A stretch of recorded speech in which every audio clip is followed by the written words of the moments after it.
ang paanyaya ng hari. Ito ay maliwanag na mensahe sa mga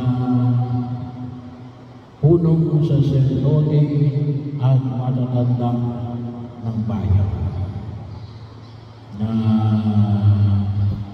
sila ang pinatatamaan. Bahagi yun, minsan nakita ko natin ay pinasunog ng hari ng kanilang lungsod. Tindi. So, bahagi yun.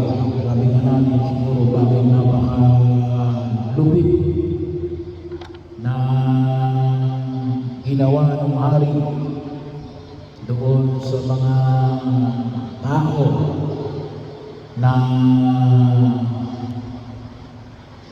pinalay yung kanyang pinadalang mga alipin na nag-iimbita para sa kanila. Kasi maliwanag ito ay isang maliwanag na pagtanggi sa paanyaya.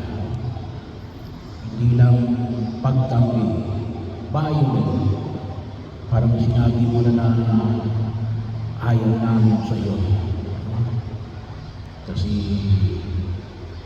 pinapatay yung alipin. Ano lang naman, bakit naman pinapatay?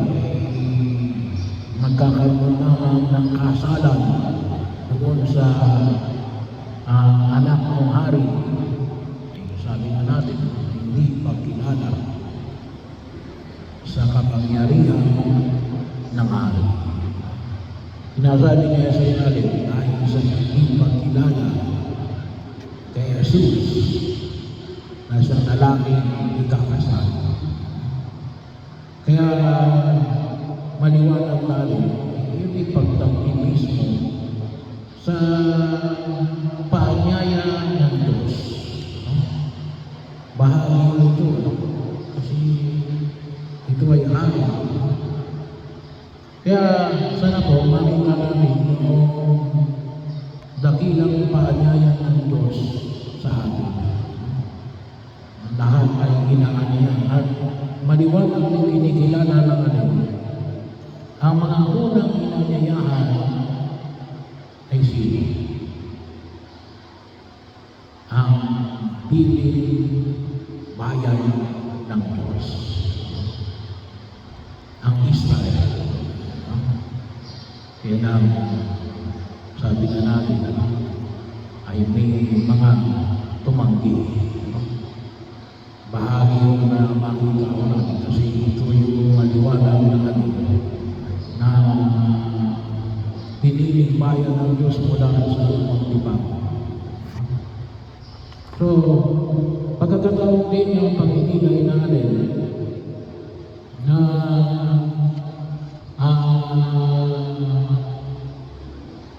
ito yung kahihinatnan ng mga tao tumanggi kay Jesus. Bahagi rin at ito ay paanyaya bilang isang warning. Kaya maliwanag yun kasi sabi nga natin, formal yun, ari yung nag-imbita sa iyo. Kaya nga, isa rin ako kuminsan, ito'y pagninilay.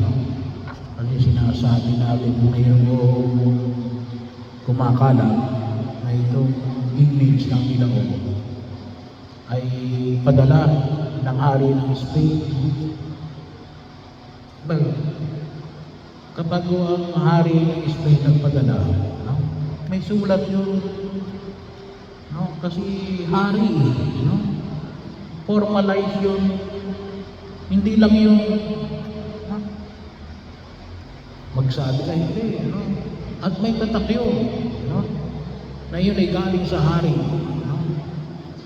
Kaya pag sinabi mong hari, no, ay pinaka-formal sulat yun, at kung tawagin natin, may royal seal ang bawat sulat. No? Ganun katindi. No? Ibig sabihin, ay hindi basta-basta. Kasi ang nag-aanyaya sa iyo ay hari. No? Hindi lang yan katulad natin, punta ka sa kasal ng anak ko. Hindi. No? Hari yun. No? May formal talaga yun. No? Kaya nga, bahagi yun. No? Na kinakailangan din natin ng maliwanag na pagninilay. No? Kaya, pagkakataon, no? Hindi mo basta-basta, no? Kasi ang nag-imbita sa iyo, hari. Kaya nga bahagi yun, kung tutusin, nag-imbita sa atin yung walang iba, hindi lang basta hari. Walang hari ng Diyos. Kaya, napakahalaga rin ng ating pagninilay, no? Na alin, no? Ay tayo ay magpasalamat din sa mga pagkakataon na tayo ay iniimbitahan. Pero mayroon din nagsabi na kapag ikaw ay iniimbitahan last minute, huwag ka raw pumunta kasi hindi ka talaga kasama doon sa roster. Sabi nga ng iba yan, panaking bukas ka na lamang. Siguro totoo yun sa mga western culture. Kasi sa western culture ay talaga ang tawagin natin may tinatawag na RSVP. No? Kinakailangan tumugol ka kasi bilang. Kaya may tinatawag na RSVP para kung sakaling hindi ka darating, iba yung iimbitahan. No?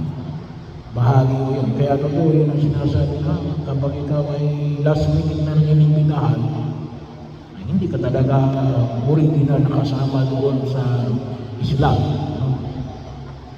Yun ay totoo yun para sa mga kung tawagin natin ay western culture. No? Sa US kasi, no? Ay hindi ka pwedeng bumisita sa bahay na may bahay. Na katulad natin, napadaan lang. Hindi, no? Formal, hindi na ka nang tatawagan mo. Pupunta ako ngayon yan. No? Dadaan ako yan. At least may tawag. Kapag hindi ka nagsabi ng ganon, ituturing kang rude. Ano sa Tagalog ang rude? Bastos. No? Kasi ng western culture, no? Formalized. Sa atin, very casual. No? Punta ka. No? Bahagi yun. Pero sabi nga natin, ito yung paanyaya. Hindi sila ang paanyaya ito yung hari. Kaya ganito katindi. No? Kasi yung pagtanggi dito yun, pagtanggi sa kapangyarihan ng hari. Kaya, ano yung kaparusa? Sinunog. Hindi lang yung bahay ng mga pumatay sa kanyang alipin. Ngunit, sinunog yung alin, yung lungsod na kinabibilangan ng mga taong gumawa nito sa mga alipin ng hari. Kaya bahagi yun na kung saan ay makita natin higit sa lahat yung karangalan ng imbitasyon ng Diyos para sa atin. Nanawa ay higit natin pahalagahan. Eh, bakit sinabi na yung isa'y pinalabas? Kasi hindi nakasuot pang kasal. No? Dahil kumbaga ay simply dress code. Hindi lang ako basta simply dress code yun. Ano? Ngunit isang pagkilala natin, nung panahon na yun, kasi kasalan yun, hindi ka nakaano sa kasalan. Alam naman natin, may nakalagay kapag magkaroon ng invitation, may nakalagay kung ano yung attire mo. May formal, casual, o kung tawagin natin ay formal, kuminsan ay nakalagay pa ay naka-coat and tie. So, bakit yun ay pinalabas? Espiya. Padala ng kalaban. Hindi lang basta hindi nakasuot pangkasal. Ngunit maliwanag na naroon, gawa lamang na ito ay mula sa kampo ng kalaban. So bahagi ko yun. Doon din natin makikita yung higit na pagkilala at pagtuon sa panawagan ng Pumay Kapana kung tayo ay dadalo sa imitasyon ng hari, ay kinakailangan na yun tayong dapat may isa katumparan sa pagsunod sa kalooban ng Diyos. Kinakailangan din natin na ihanda namin yung ating sarili sa pagkilala at bahagi ng ating kaluluwan natin ang pagkilala sa kagandahan loob ng at sa biyaya ng kanyang pagliligtas. Kasi sana makita natin na